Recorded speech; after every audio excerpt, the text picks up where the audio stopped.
Greetings to everybody in the Boscasian diaspora and those who listen purely out of curiosity for what is going on with Boscasia.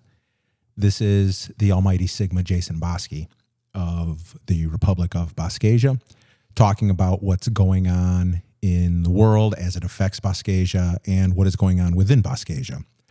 First thing I'd like to do is apologize because it's been a few weeks since we've done an address to the people of Boscasia, whether the diaspora or those within.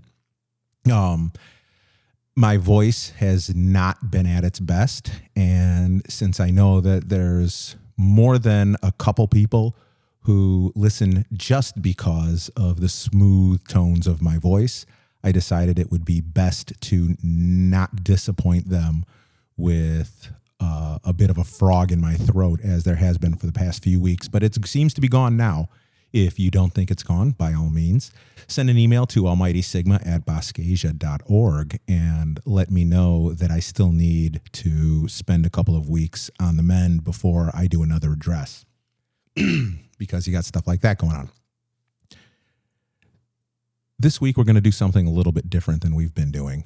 We have been leading with what's been going on at Boscasia, and then at the end of the address, talk about what is affecting the world of Boscasia, or whether it's directly through things such as the tariffs that the United States put on, or indirectly when you can't trust a government because, again, being an enclave, what happens in the United States affects us. Either explicitly, like with the tariffs, or implicitly, because it affects the way people think about governance and things of that nature. And as we develop and enhance Boscasia to the point where we will be able to have citizens, residents, etc., how we do things will be affected by what people are used to. And so I want to make clear while I'm doing this what I believe to be appropriate for what a government does. It was suggested to me that for those who listen out of curiosity's sake, they would like to hear this part first, and maybe they will tune out, what have you. But the people who are in the diaspora will want to hear everything, right? So they will listen to this part, and then they will listen to the Boscasian update, as it were. So we're going to lead with this. And what are we leading with this time? Something that has, this is an implicit thing. It's something that has been a little bit pervasive lately, particularly for the United States government. Again, enclave. This is what we see the most of. In fact, I mean, we have American television in Boscasia. Is particularly coming out of the Department of Education and the Department of Health and Human Services for the United States.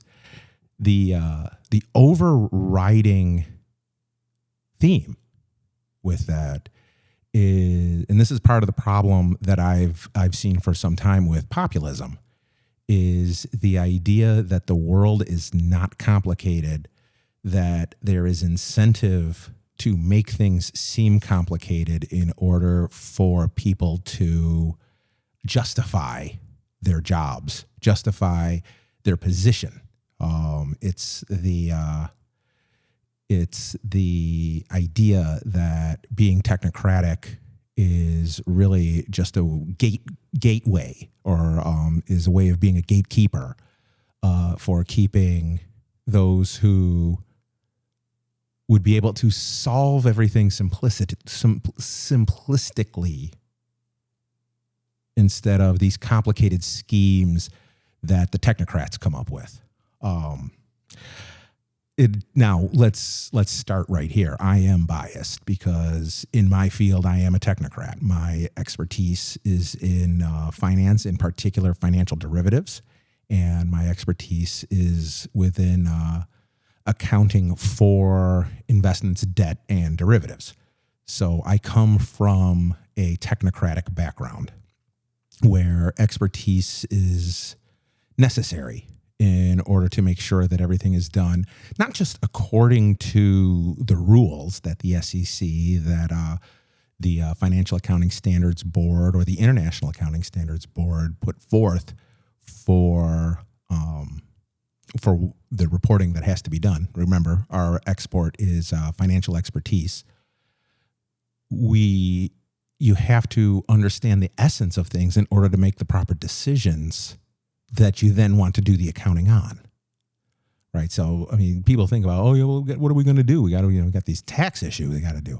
Well, first thing you got to do is figure out whether or not what you want to do makes sense from a financial perspective. Then see what the accounting implications are. See what the tax implications are. They aren't always the same. Accounting is not just tax. Accounting is also making sure that you have an accurate representation, so you know whether or not you're doing okay as a business. So to that end, being a technocrat matters. Now, is it the end all be all? Of course not. General knowledge, the ability to make decisions, the 10 virtues or tenets, ChatGPT wants me to call them virtues of Bosqueism, all will play in there. But right off the top, being logical and being intelligent about something means understanding when you don't know.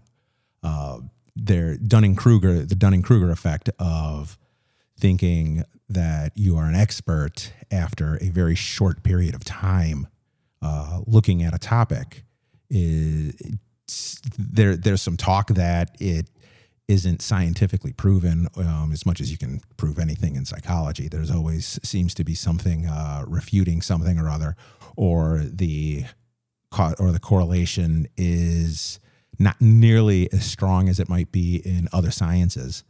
But with that said, the idea of the Dunning-Kruger effect has taken hold within the open discussion that happens in the world. So, I mean, talking about that, it feels right. That doesn't make it right, but it feels right that you study something for a little bit, you think you know everything, and then, the more you learn, the less you know. You find out you don't know anything, and then you come back up and it's like, wow, maybe I do know something. So it's like you're a true imposter, then you get imposter syndrome, and then you become an expert. It feels like that.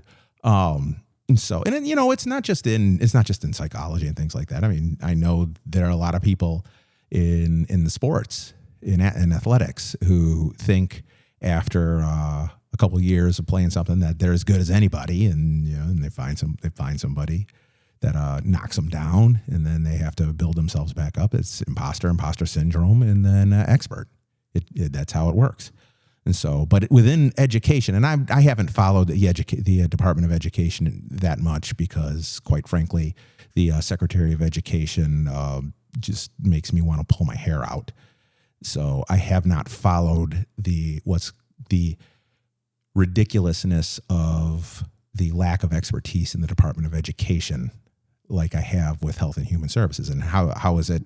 It's very difficult to not, because anybody with any sort of a scientific and evidence-based bent in their thinking is going to look at what's been going on in Health and Human Services and say, what is this nonsense? But it gets back to the idea of evidence, right? And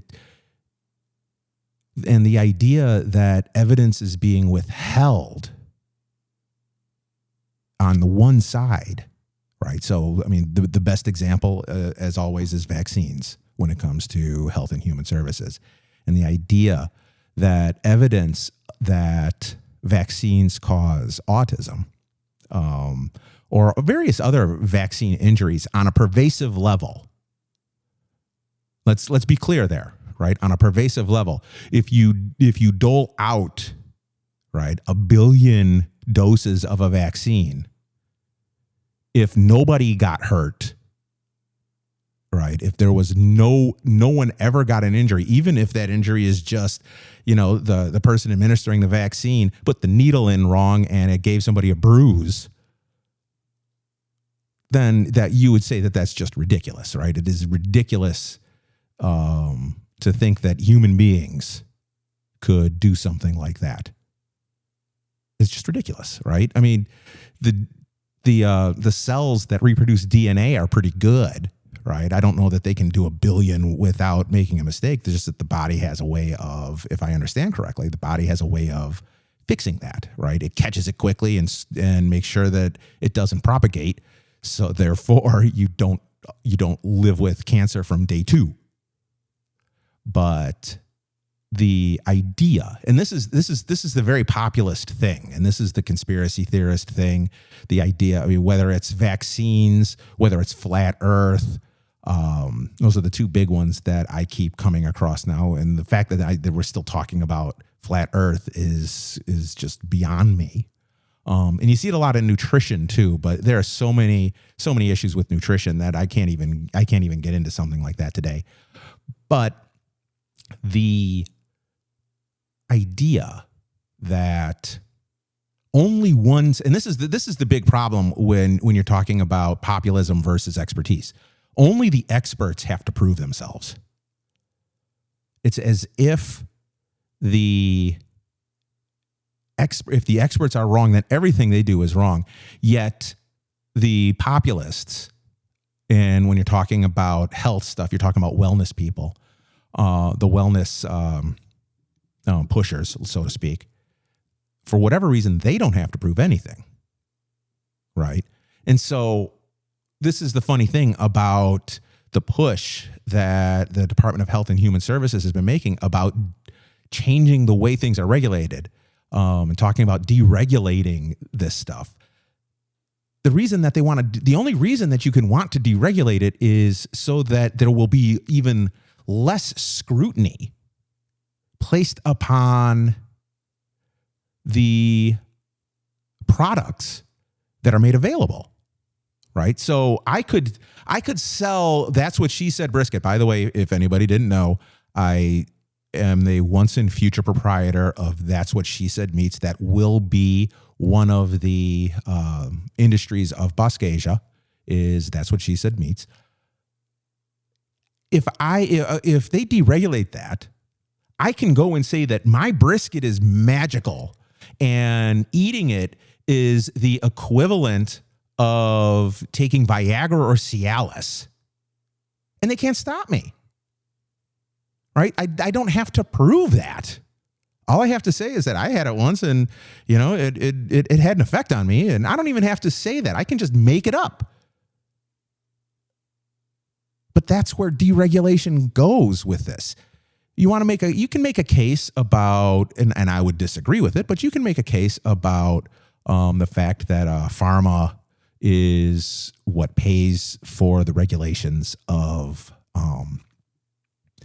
medicine, of vaccines, of things like that. You can make that argument, and you know what? We can entertain that argument. But in general, it is aviation that pays for the regulation of the skies. It is the financial system, particularly banks, that pay for the regulation of the banks. And the reason for that is because they're the ones that cause the need for regulation, right? So, I mean, it's a really easy argument to make that, well, that cost gets passed on. Yes, it does. It absolutely does. But what I have found in my time in finance is that the regulation being paid for by the industry that is being regulated is probably a better way to do it than any of the alternatives. And there are plenty of people, and it's not an incorrect fear to say that if the banks are paying for it, the banks are going to have undue influence on that, or if pharma is paying for it, pharma is going to have undue influence. It's not crazy to say that. If just like it's not crazy to say if insurance is paying for it, insurance is going to have undue influence. It's not crazy. That's being skeptical. All right. That is asking the right questions as opposed to dismissing out of hand out of mistrust. And there's a difference there. There is a big difference there. Mistrust is, that's going to go against Hanlon's razor, assuming something's nefarious off the bat. Sure, there are examples of that. Big tobacco is an example of that. Climate change with the oil companies is an example of that.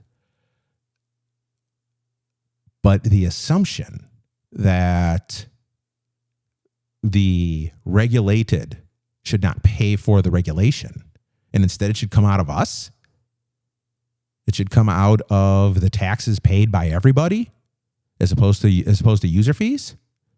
Does that make sense? Right? And let's be clear. I am a pilot, right? I am a private pilot. And every time that it would come up about user fees for general aviation, as far as the regulation of the skies, the AOPA, which is the American Owners and Pilots Association, I think that's what it is, or Aircraft Owners and Pilots Association, I'm sorry, they would always lobby against it. And why not? Because they don't want to pay for it, right? Instead, keep it with the commercial folks, right? Because the commercial folks are the ones that pay for it. I get it. But I also understand why you would want everybody to pay for it. And it certainly seems to make more sense than coming out of the general fund. Right? Unless you believe that that safety of the skies is so screwed up that you need general funds to make sure that it works. But see, to that extent, I would say, number one, let's show it, and number two, we need to make sure that those user fees are budgeted properly within aviation, right? Because everybody's talking about the cuts that DOJ wanted to make or did make. I can never be sure what they actually did to the aviation system within the country, particularly with their traffic controllers and things like that. I'm not sure that they actually did anything, but it's a conversation worth having, and that's the key here. But the key is making the conversation comprehensive enough to have the discussion, right? So if you want to talk about, let's go back to health. You want to talk about health, and you want to talk about regulation of health, right? You say, oh, pharma's funding it. That's terrible. That's conflict of interest. Let's get rid of regulation. No, that's the wrong thing to do, right? Part of what is needed for a free market, which is a Boscagean thing, is to have the best information in the hands of everybody. And regulation, as much as the laissez-faire economics school hates that, it is important for a free market that everybody has the right information. So if you have to skim a little bit off of the market in order to ensure that all of the information is in the hands of the people making the decisions, or at least enough of the information that a good decision can be made. If you don't do that, then you don't have a free market. And let's be clear about that. If you don't have enough information to make an informed decision, it's not a free market, right? So whether it's aviation, whether it's health, whether it's finance, and finance is a big deal, right? I mean, and that's my industry. Finance is a big deal. Whether it can be something along the lines of just home repair, right? Oftentimes we are reliant on experts. Going back to the technocracy, I guess is how you say it, the technocrats. That's what you have to do. You know, you have to either learn enough to make the informed decision, or you have to be able to trust the experts. And the other way to trust experts is to make sure that they have met the standards and have, sometimes it helps, sometimes it doesn't. At least with chartered financial analysts, it matters. You have to take an oath that says that I'm not going to screw anybody. A lot of times they still do, but it's the best you can do.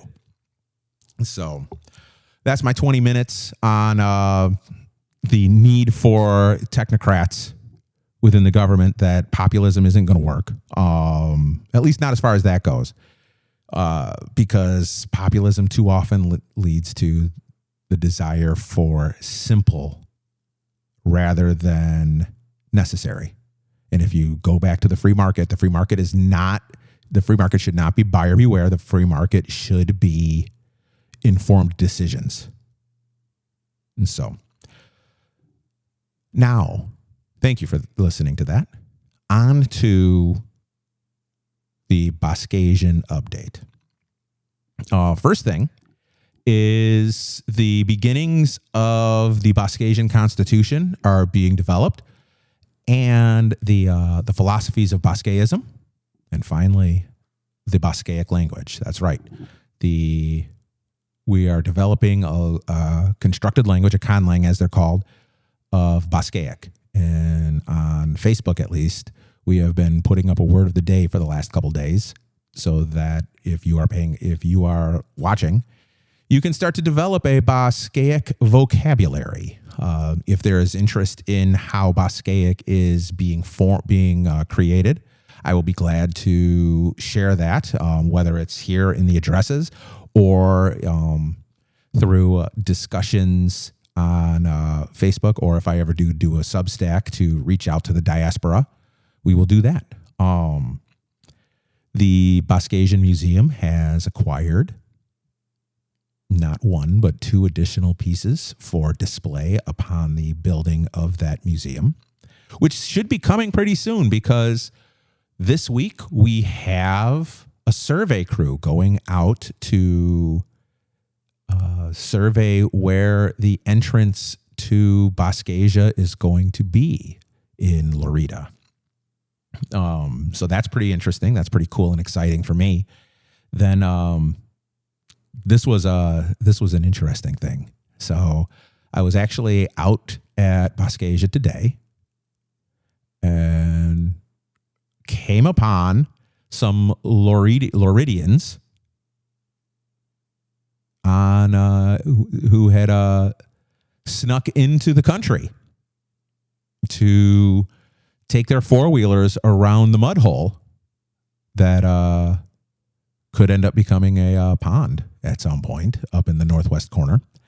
I had a very nice conversation with them, and we decided that we would explore a treaty between Boscasia and these families for the use of the mud hole for recreational purposes in exchange for a hold harmless, obviously.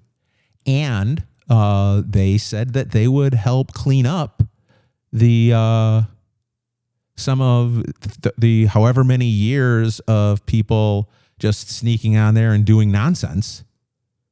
For instance, there's a set of tires that is by the mud hole. They would start to gather that stuff up and clean up for me. And so I think that this could be a potentially fruitful trade for both groups.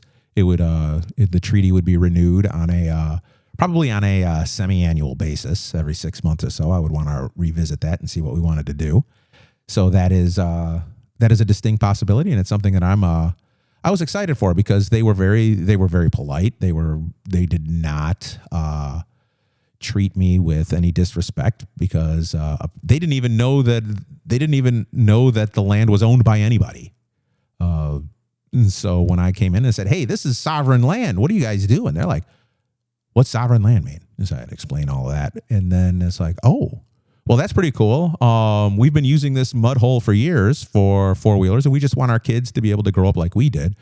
And so immediately I'm thinking Boscaism and survivorship bias and things like that. But I was like, I understand. We just need to make sure that we get the hold harmless here, because I don't want to take away anybody's fun. So that is, we'll see if that happens in the next few weeks. And then the last thing, and this is something that I need some feedback on. Would it be better for the people who listen to this, whether you're Bosque curious or you're in the diaspora? By the way, diaspora is Boscasians abroad. So just in case anybody doesn't know what a diaspora is, whether it would be better to do a couple of 15 to 20 minute addresses a week, perhaps splitting it up. So one is about things going on in the world, and then one is about the goings on. Or whether this format of leading with topic and ending with update would be better, or if there's something else that you have in mind. I would be very interested to hear thoughts on that.